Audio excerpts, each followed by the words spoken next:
This week on Saving Sweet William, our Greek island house renovation continues by bringing our vision and your ideas to life as we begin the process of restoring the woodwork on our sad but solid garden shed.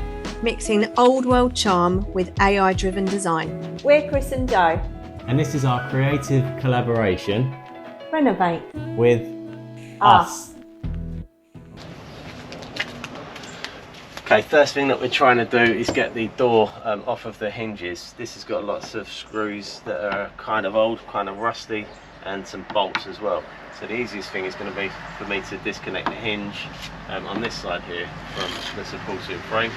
Don't have a screwdriver that fits, so I've got a small chisel, and I'm hoping that's going to do the job.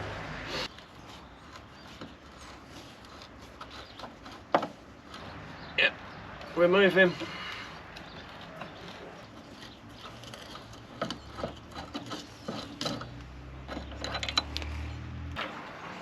So the swimming pool is drained, completely empty and clean, ready for next summer, and we're going to just use the frame as a workbench. So we've got lots of rotten wood only at the bottom. The top is in really nice condition. I'm here for a week on this occasion, so this is my first job because I want to give the wood filler enough time to set so I can sand it back down and make it look as good as possible. So let's go on with that job. This is the product that's going to bring this door back to life. Durostick Duro wood. Recommended by the guy at Caparellis for external use. It says it's an unbreakable and flexible seal that remains unaffected by moisture, which is exactly what we're looking for to do this job. So let's see how it goes. So it's a fine balance between removing enough rot that you've got some decent wood for the filler to bond to, and removing so much that you need to create a new, a whole new shape. So you need to leave enough so that the wood is still keeping its shape, but you need to remove enough of it so that it doesn't just crumble away once the filler lays on it. So I'm not going to go too crazy with this because I don't want to dig it all out. I want to, when I've used wood filler before, it is so super strong and stuff. So I'm hoping that we've removed just about enough here for the filler to be able to start strengthening up the timber that's left there. But yeah, let's crack on and see how we go. So if you create an edge here which can stop the filler from just falling away, and then apply a lot of pressure into the cracks. So push your filling knife down real hard, try and get that filler into all of the cracks, because it will help strengthen the wood that's underneath it. This is just the first layer. We're going to go over it again once it's dry, but it's coming out, it's nice to work with. It's getting into all the cracks, and yeah, malleable. It's good. Good.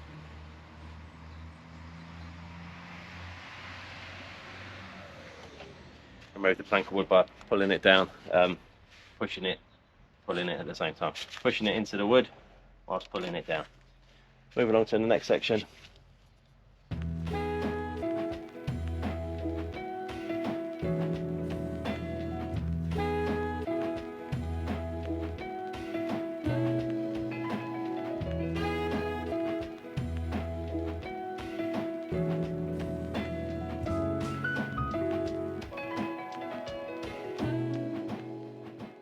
Okay, this is as much as we're going to do for now until it starts to dry, and we'll give it a real light sanding, shape it a bit more before applying another coat, which will start to make it look a lot flatter.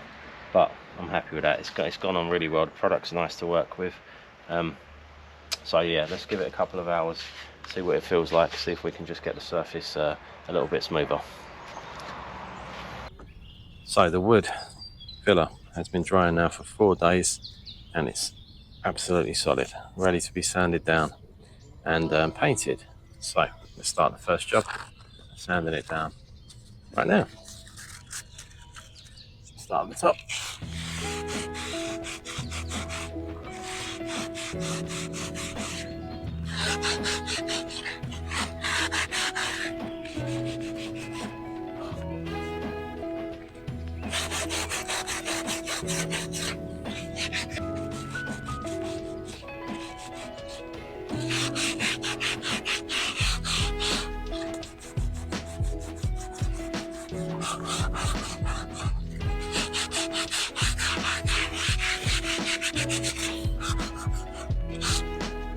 I've always been really passionate about bringing things back to life. I see a real beauty in something that's had a life and creating something new out of it again. When Chris and I found the villa, I didn't realise how much of a perfect opportunity it would be to invest time and creativity into bringing that to life. It's also amazing that this is how Greek people often do things. Rather than just throwing things out and buying new, they pour love back into it to recreate and start again. We're going to take off the metalwork here. Just put it back on after it's been painted.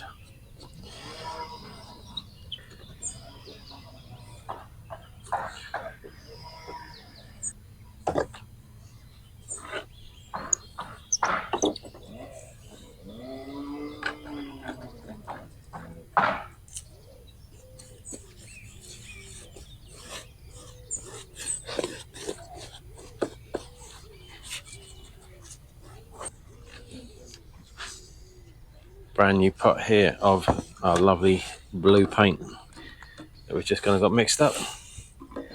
So now the base coat is fully dry on the door, we're going to go in with the actual colour.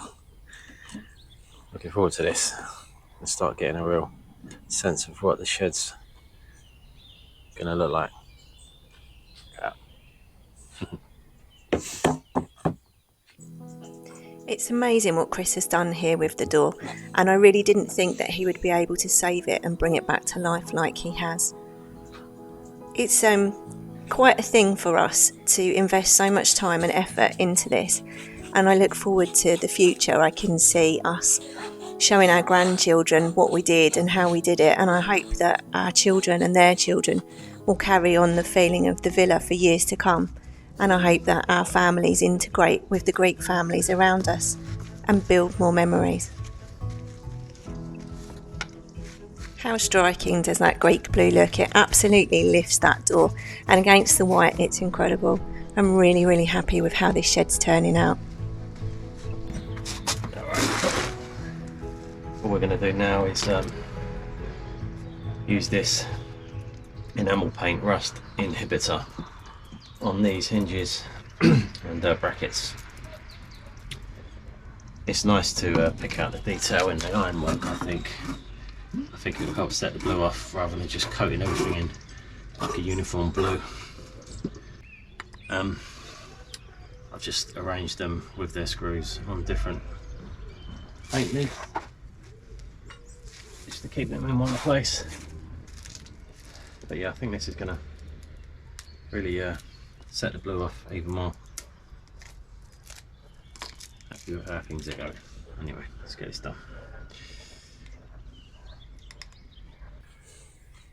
This door's coming up really nice now, and treating that rot the way we did has ensured that it's going to last at least another 10 years.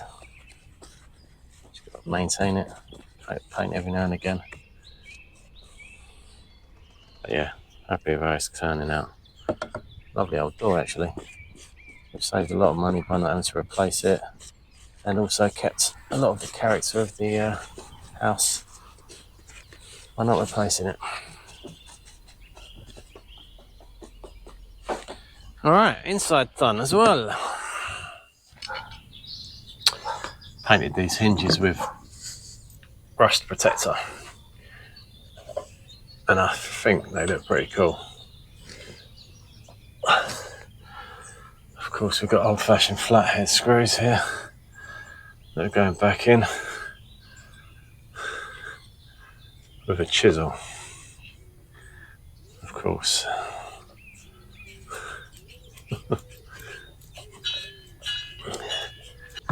Okay, little bit of black paint for the screw heads, and we're ready to hang.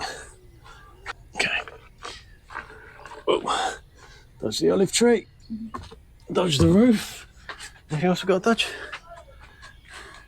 Okay, if I try and... I don't know if that's going to work like that, is it? Right, there, that's not going to work. Right, go on, you go at the bottom and I'll watch the top. Yeah? Yeah? Yeah. We're in. Yeah. That's it. I'm munching. Things out the way, yeah? Yay. Aha. How do we look? Well, hey. Yay. Very good. Oh, that's fantastic. Okay, a few more finishing touches.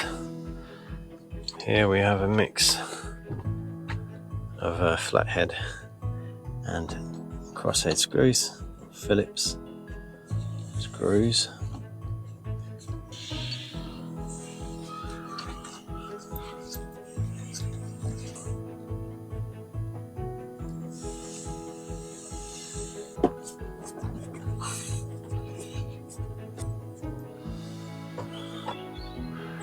Oh, there's two holes at the top.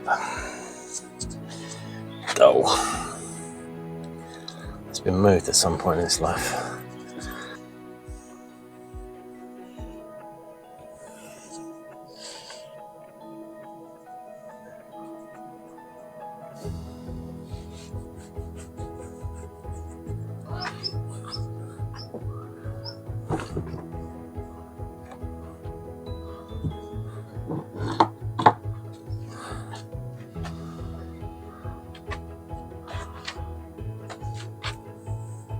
So this is the story so far. What do you think about how it's looking now? We've really appreciated all your comments and all of your ideas to get the shed to this stage. And next week we're ready to wrap the whole thing up. If you're interested in watching the whole of the process, you can click on the playlist or any of the suggested videos. Thank you so much for watching another episode of Saving Sweet William. Likes and subscribes greatly help our channel and are really appreciated. Thank you so much. We hope to see you again very, very soon.